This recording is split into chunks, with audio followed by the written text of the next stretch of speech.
What's going on, everyone? Jeremy here from the Quartering. A bit of breaking news. Now, I wouldn't say this is the type of news I would normally cover, but since I've covered Rooster Teeth in the past, some of their hiring habits, some of the goings-on to the company, especially in their relation to the Vic situation, I felt like, well, since many of you sent this to me, that I would cover it. Rooster Teeth has had an exceedingly rough year, whether it was layoffs or, shuffling around leaderships or being accused of not paying your employees for their overtime, failing shows, out of control voice actors, all sorts of things like that. But it all came to a head late last night where their vice president was in custody for some pretty heinous stuff. So let's go back to maybe early September. Earlier this year, when Rooster Teeth announces that they had layoffs and a restructure. The Austin studio cuts 13% of staff. So, it's all relative. Percentages sound more shocking in a headline. If you have 13 employees, or if you have, if you have 20 employees, you're talking about 2 people. So it's tough to say. I don't know how many they have. They're definitely bigger than 20, but just saying. And they were also acquired earlier in last year, I think, by AT&T. Actually, 2014, then AT&T. Yeah. So Rooster Teeth, the Austin-based online content empire, which has a huge YouTube channel and many other things like that, laying off 13% of its staff, widely expected restructuring. The company has said that the cuts are designed to respond to industry changes and reorient the future projects.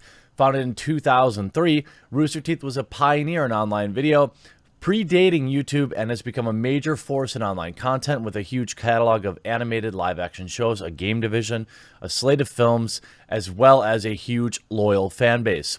Original founders sold the company to Fullscreen in 2014. This began a series of takeovers and mergers. That's not exactly a good sign. That led to Rooster Teeth becoming part of AT&T's Warner Media Holdings. Throughout this, it had retained a great degree of autonomy, which led to both its biggest growth period, adding titles like RWBY and Genlock, but also led to a culture of crunch.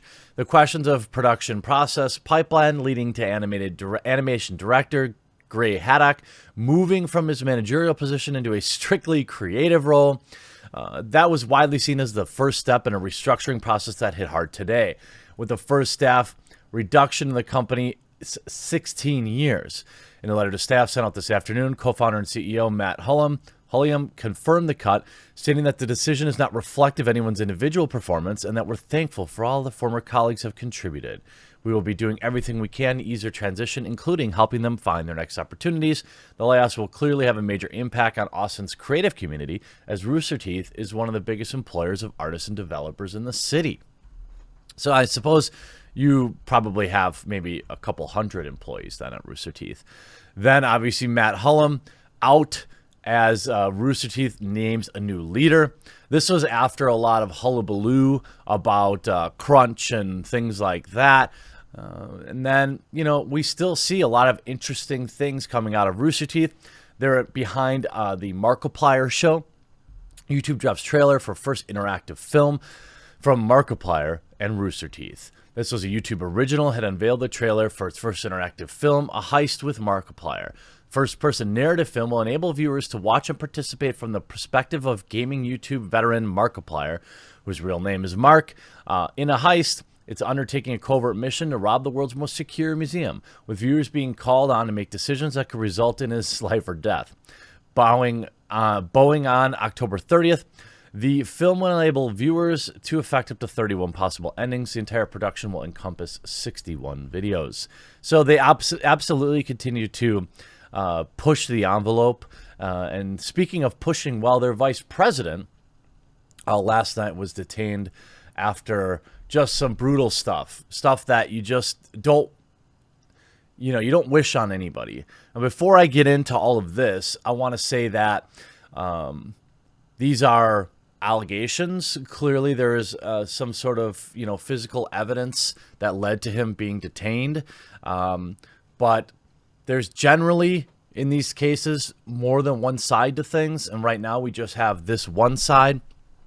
I mean, we look at, remember what is in Dead Moth or whatever his name, that YouTuber who seemed to be so bad. Then it turns out that his wife was also throwing pots and pans at him and stuff like that. So I'm not saying that excuses this guy in any way, but I'm saying, you know, let's keep that in mind. In Austin, in a warrant, the wife of vice president at Austin-based company Rooster Teeth alleges that her husband attacked her on November 8th, and it was also a pattern of years of this type of behavior. The warrant that they issued believes that Michael Jonathan Quinn, age 39, committed all sorts of bad things. The document was filed on November 13th, and he was detained on November 18th, which was just a few days ago. I suppose the people inside of Rooster Teeth already knew about this, and they're keeping a lid on it. Now, I don't want to, I think it's important not to guilt by association. Look, it's a big company. You know, it's not like Rooster Teeth endorsed this behavior, but it is interesting that they've said absolutely nothing for 3 days. Also, in my experience, when you're the type of person that does the type of thing, people generally know. So we'll see what ultra woke Rooster Teeth has to say about this. I imagine after this video gets spread around, maybe they'll be addressing it. I'm not sure.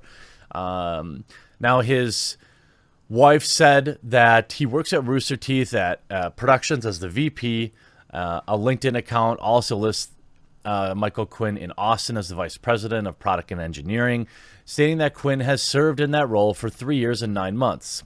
K-Fan reached out to Rooster Teeth for comment on this, awaiting a response. I don't imagine we're going to hear anything. You know, it's a weird position. Like I said, it's not like this is a Rooster Teeth thing. This was kind of tough. I didn't know if I even wanted to make this video necessarily, and I still don't know at this point if I'm even going to upload it, but we'll see. Now, this is some pretty hefty stuff I'm going through here, just to let you know ahead of time. So they explained in court records that they first got involved when a woman walked in to their department reporting that she had been, you know, physically, how do I say, she's been wronged by her husband in her home. They called EMS and was taken to the hospital. Then deputies met her there, described her as visibly shaken up and unsure if she wanted to go through giving a statement because in this part, because she knows her husband is going to end her and her daughter. Yikes.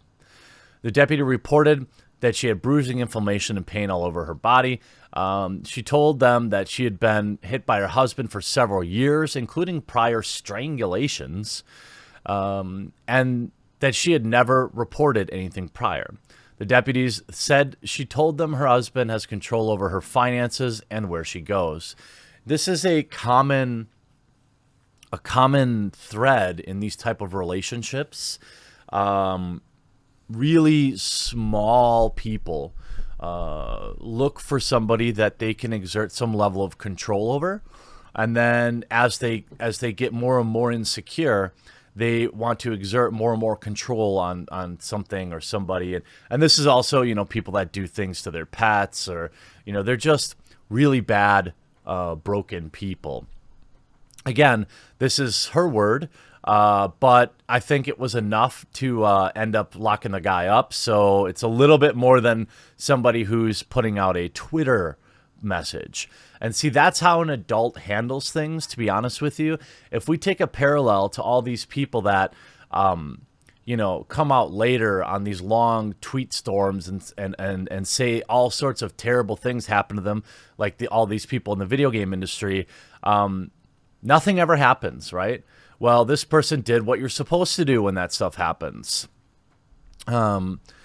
She recalled trying to run away, but he had crushed her hand in the door in an attempt to exit. She reported that he continued punching her and hit her in the head with a 3-hole punch.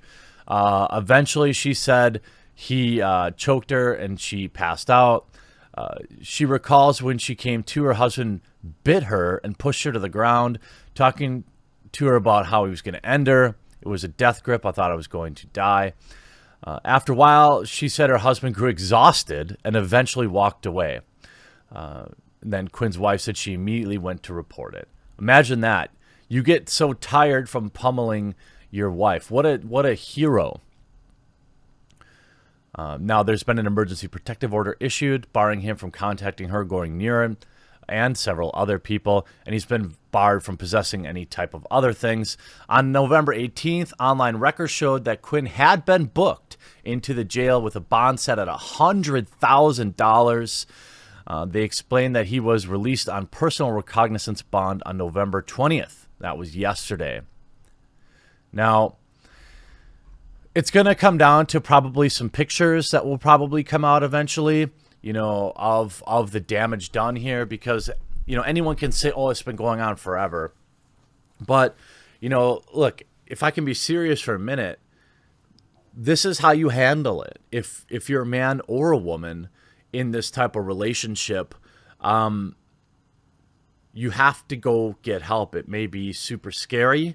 It may be, you may seem like everything's over, but the longer you wait to start that journey, and it won't be easy, but the longer you wait to start that journey, the longer down the short period of time we have on this planet you'll be when you're finally clear of it.